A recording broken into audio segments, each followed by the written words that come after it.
Hi, I'm Rachel, and you're listening to A Love Note. If you romanticize the underdog, who's secretly a lot more than they seem, this story is for you. This is Beauties and Bells.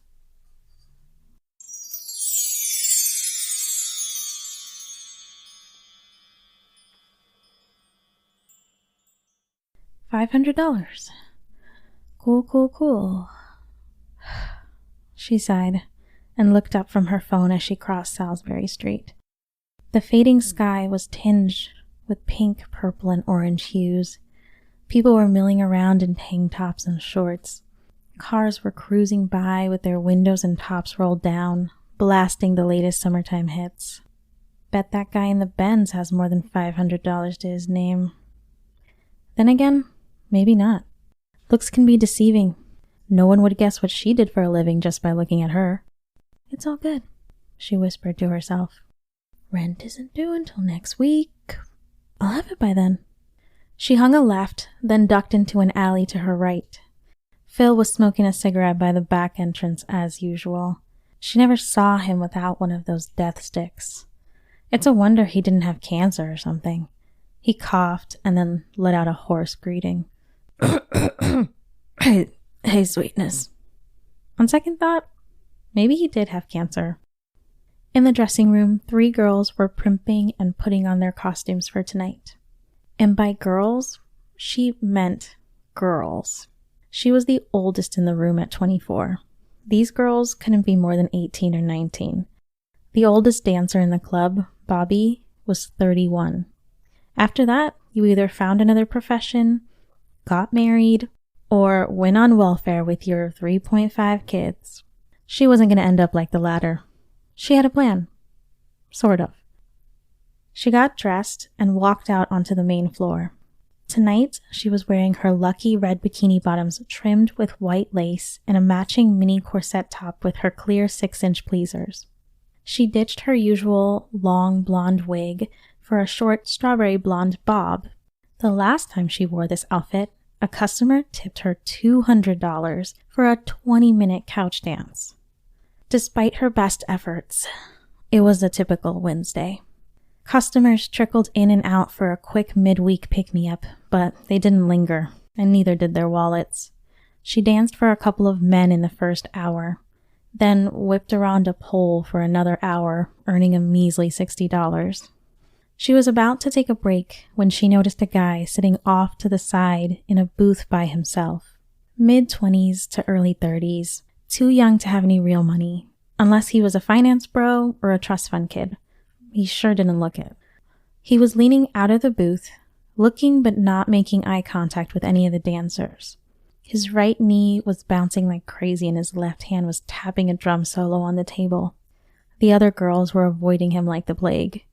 As she got closer, she could see he wasn't unattractive. He might not be a whale, but under his faded green sweatsuit were lean, sculpted muscles. She could see it in the tight fit of his pants around his thighs and calves, the flex in his forearms as his sleeves rode up. His short, scruffy brown hair could use a wash and some gel, and the stubble on his cheeks could use a shave. But there was nothing a little makeover couldn't fix. She took pity on the shabby loner.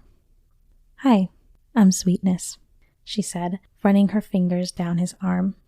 "You can call me Sweetie. You looking for a dance?" He leaned into her touch, gazed at her with pale blue eyes. They were almost face to face, even though he was sitting down. "I don't have any money."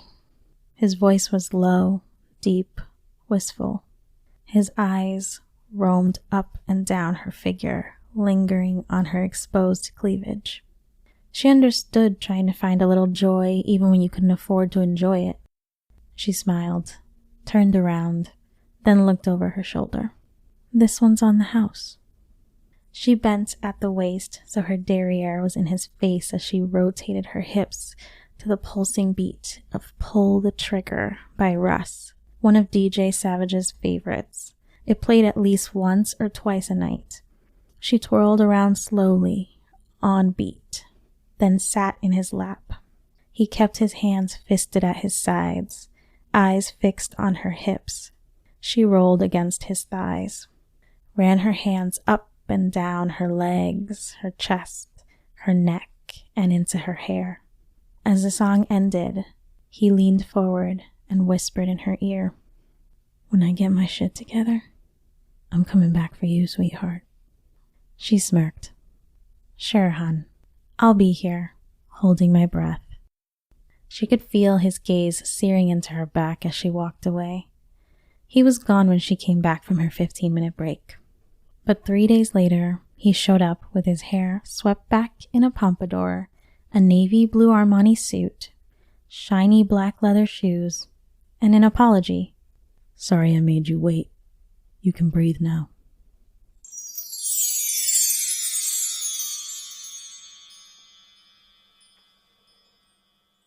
Thank you for listening to this love note.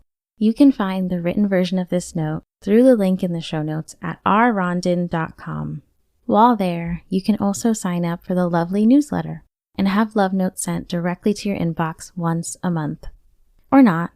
You can do whatever you want. Bye!